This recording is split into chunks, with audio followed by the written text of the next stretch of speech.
Every great sales strategy starts by answering the 4 foundational questions.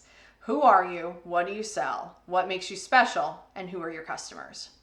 Today we're going to take a close look at the 4th question, who are your customers? Often when I begin working with clients, they don't really understand who their customers are.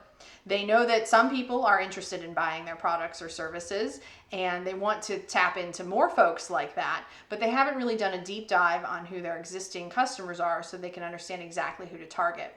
So I always have clients and recommend that everyone takes a look at their customers through 3 lenses: geographic, demographic, and psychographic. We'll start with geographic because it's the easiest to understand. It basically means where are your customers physically located. So we live in an electronic world where we all feel very connected, but there are still some customers who are either hyperlocal or they are regional, and you need to understand what the reach is for your business and also what the reach is that you want to be for your business. So some folks are interested in delivering their product or service into other markets, others are not. So understanding if your customers truly are in your backyard can help you understand that. And also knowing what zip codes, if you're running a retail location, what zip codes your customers are coming from can help you determine if you're going to open a second location or if you're going to move your location, etc. So understanding geographically where your customers are can really provide you with some great baseline information about how to prospect additional customers in the future. Secondly, you need to look at their demographics. So from a B2C perspective, demographics are pretty easy: age, gender, income level, education level, are they married or single? Questions like that make up the demographics of your customer base. So what are the characteristics that you would ascribe to those individuals?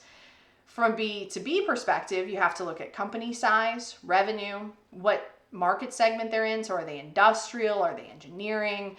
Are they a retail institution? So what are those demographics of the companies that you want to sell into and that you sell into well? So if you really have a sweet spot between 10 and 50 million, you know that selling to those companies in that size bracket will help you target customers in the future.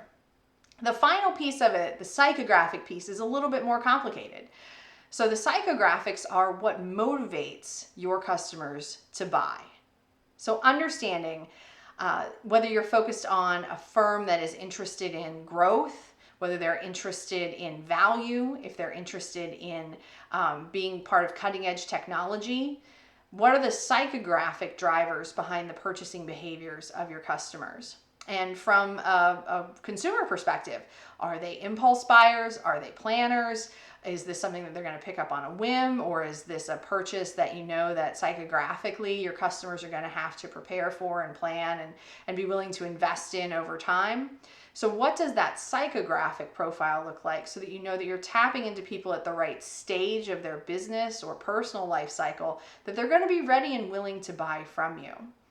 Putting all 3 of those together is really the key to success. So for companies that have been in business for a while, I recommend looking at a top segment of your customer base. So whether it's your top 25 customers or your top 25% of customers, based on whatever metrics you determine are most telling, whether that's repeat business, whether it's volume, whether it's referral or cross-selling, you look at that and you say, what similarities exist between my top customers among this population base that have proven that they want my product or service and they're willing to pay for it?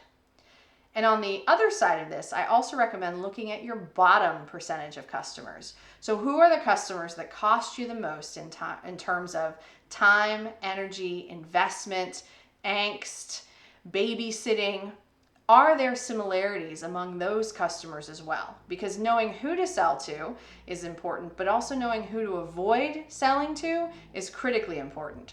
Because I think we've all burned lots of time and effort and energy on the wrong customers, and avoiding that in the future is really going to be helpful to our business's bottom line as we move forward. So taking a look at your existing customer base and trying to figure out those similarities will definitely help your sales team and your marketing team push your products and services out to the right folks as you start to develop your sales strategy.